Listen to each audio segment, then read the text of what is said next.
ایک حافظ صاحب فارغ ہوتے ہیں، وہ حافظ صاحب فاسق بھی ہوتے ہیں، فاجر بھی ہوتے ہیں، انہیں نماز کے مسائل نہیں آتے، انہیں نماز کے مفسدات کا پتہ نہیں ہوتا، انہیں صحیح وضو کرنا نہیں آتا، غسل کرنا نہیں آتا، اور وہ آ کے تراویح پڑھا رہا ہوتا ہے، مصلی پڑھا رہا ہوتا. ناراض مت ہوئیے گا، ہماری مسجد کمیٹی اس کا امتحان لینے کے لیے یہ نہیں پوچھتی کہ تمہیں کچھ مسائل پتہ ہیں کہ نہیں پتہ، تم امامت کرو گے. وہ کہتے ہیں 2 رکعت نماز پڑھ کے سنائیں ذرا، ہم دیکھتے ہیں، ہمارے نمازی ٹیسٹ لیں گے آپ کا کہ آپ کیسا پڑھتے ہیں. یہ 2 رکعت وہ اخلاص کے ساتھ پڑھ لے، میرا تو حسن ظن قائم ہو ہی نہیں سکتا. میرے استاد محترم کر لیں تو الگ بات ہے، میں تو کر ہی نہیں سکتا ہوں، کیسے کریں حسن ظن؟ وہ تو فل ریاکاری کے ساتھ پڑھے گا تاکہ لوگ متاثر ہوں اور میری جگہ بن جائے یہاں پر. اور پھر ہم اس کی خوش الہانی سے متاثر ہو کر مصلی اس کے حوالے کر دیتے ہیں، کیا پڑھا ہے جی قاری صاحب نے یار، 20 منٹ میں 20 رکعت تراویح ختم، واہ کیا بات ہے، یعلم تعلم یعلم تعلم یعلم تعلم، ختم صاحب. تو جہالت کا عالم یہ ہے کہ کوئی ہم صرف حفظ کروا کے سمجھتے ہیں کہ ہو گیا معاملہ، اور وہ خواب دیکھ رہے ہوتے ہیں. اگر کوئی حافظ بیٹھا بھی ناراض مت ہو، لیکن نبی کریم صلی اللہ علیہ وسلم نے حافظ کے لیے جو فضیلت بیان فرمائی اسے مقید کیا ہے عمل کے ساتھ. رحمت کونین صلی اللہ علیہ وسلم ارشاد فرماتے ہیں کہ جس نے قرآن کو یاد کیا پھر اس کے حلال کو حلال اور حرام کو حرام جانا، وہ بروز قیامت اپنے خاندان میں سے 10 ایسے افراد کی شفاعت کرے گا جن پہ جہنم واجب ہو چکی ہے. تو یہ حلال کو حلال، حرام کو حرام جانا تو بیچ میں سے ہٹا دیا.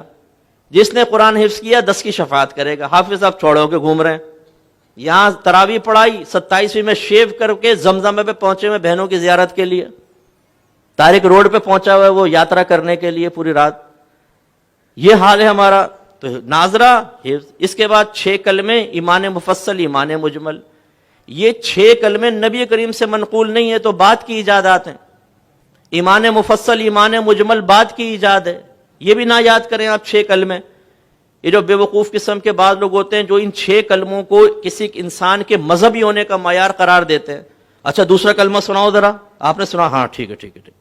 اچھا چھٹا کلمہ سناؤ، سنا دیا، واہ واہ ماشاء اللہ. بھائی اس کلمے سے کیا ہوگا؟ اچھا ترجمہ پوچھ لو ذرا، رٹا ہوا ترجمہ بھی سنا دے، تشریح پوچھ لو ذرا، کچھ پتہ نہیں. تو سمجھانا یہ مقصود ہے کہ ہم لوگوں نے اس وقت جہالت اتنی عام ہے، اور وجہ اس کی کیا ہے کہ ہم نے چند چیزوں کو دین کا نام دے دیا بس. ہمارے مدارس کے اندر جو حفظ قرآن کے اس میں بھی ایسے ہو رہا ہے کہ بچوں کو حفظ ناظرہ کروا دیا، اس کے بعد مسائل نہیں. نتیجہ نکلتا ہے کہ معاشرے میں جہالت کی وجہ سے بگاڑ پیدا ہوتا. سب سے بڑا بگاڑ علم کی کمی کی بنا پر ہے. آپ کے نبی کریم صلی اللہ علیہ وسلم نے فرمایا طلب العلم فریضۃ علی کل مسلم، علم کا حاصل کرنا ہر عاقل بالغ مسلمان مرد و عورت پر لازم ہے. لیکن چونکہ ہمارے اندر ایک تحریک بغاوت اٹھ چکی ہے، آج اگر آپ کی گورنمنٹ آف پاکستان یہ اعلان کرے کہ جو فرض علوم سیکھے گا اس کو فرض علوم کے بینیفٹ ملیں گے پر منتھ 1 لاکھ روپے، جو اس فرض علوم کا حامل ہوگا ہر مہینے 1 لاکھ روپے بینیفٹ ملے گا، وظیفہ ملے گا. آپ دیکھیں ہم میں سے ہر ایک ڈھونڈ رہا ہوگا یار فرض علوم ہے کیا، ہمیں بتاؤ کیا ہے فرض علوم. لیکن جب اس کا اعلان نہیں، آپ کے نبی نے فرمایا علم حاصل کرنا فرض ہے، تو ہم اتنی بھی زحمت گوارا نہیں کرتے کہ گھر کا سرپرستی کم از کم، بیٹا ہل نہیں کرتے، ایسا نہ اوپر چلے جاؤ تم سیدھے شوں، تھوڑا سا جم کے بیٹھ جاؤ نا، ہل رہا ہو ڈسٹرب کر رہا ہو. تو گھر کا سرپرست بھی اس چیز کو سمجھنے کے لیے تیار نہیں ہے کہ مجھے علم سیکھ کر اپنے بچوں کو سکھانا چاہیے، وہ بھی بیچارہ ایسے ہی ہے. تو نتیجہ یہ ہے کہ ہمارا آج معاشرے کے اندر جو بگاڑ نظر آتا ہے اس کی بہت بڑی وجہ جہالت ہے.